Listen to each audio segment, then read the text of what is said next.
It's all heating up a bit at the moment, isn't it? But is it smokes and mirrors?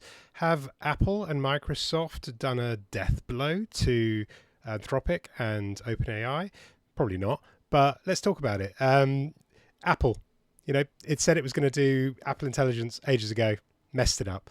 And now it's back with a vengeance. They've nailed it. Well, they've nailed it by putting Gemini inside of it and letting that do the job. But they've nailed it, apparently. But the bigger question is, if Siri with AI is actually any good, which apparently it is, does that kill ChatGPT, Gemini? I mean, why would iPhone users use something else if Siri will just do it straight out of the box? Android users who've been using OK Google and using Gemini have found that themselves. And I think that is really going to be an interesting move. So it's no surprise that while Apple is now singing and dancing about its new feature that it has, deeply integrated and everything else, only as Apple can, that at that very same moment, we have OpenAI pivoting to enterprise rather than consumer.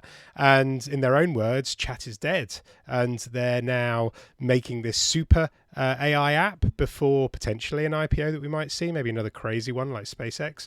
But that's interesting. Lots of pivoting towards this enterprise model, because why would you? If Apple now has it built in, who's downloading the app anymore? The average user, I don't think, would.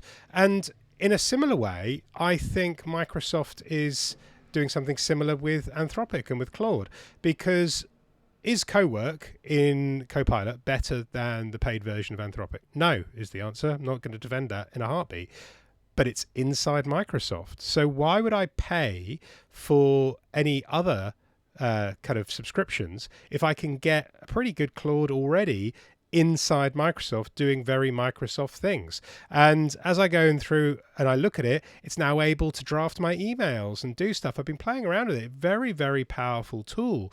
And Researcher has been fantastic with the integration of multimodal with Claude and the modes that it has. Researcher with Critique, which is something I really like. And if you've got the paid version of Copilot, you really want to having a go at Researcher and having a look at the different modes that there are there. It's really good to see AI arguing with itself. Okay, they still want to please you still. There's still the issues, but it's great to give a different perspective, a different research, different probability. And the accuracies are going up, and we're starting to see these parts where they are just arguing with each other in tables. And then you as the human, again, we're saying that human in the loop because we don't trust AI, do we? Is now a really important part of that. And I'm really loving Critique. I'm loving everything that's happening at the moment. But it does ask the question, if most of the people are using iPhone technology, or some of us in the corner using Android have now got AI built into our phones, is that consumer AI massively dented? And will Claude or Anthropic and OpenAI look now more heavily to beat down that door of consumer? Because I know lots of people, they'll argue, and I'm not going to argue against you, that the co-work that through Anthropic, the OpenAI stuff is better.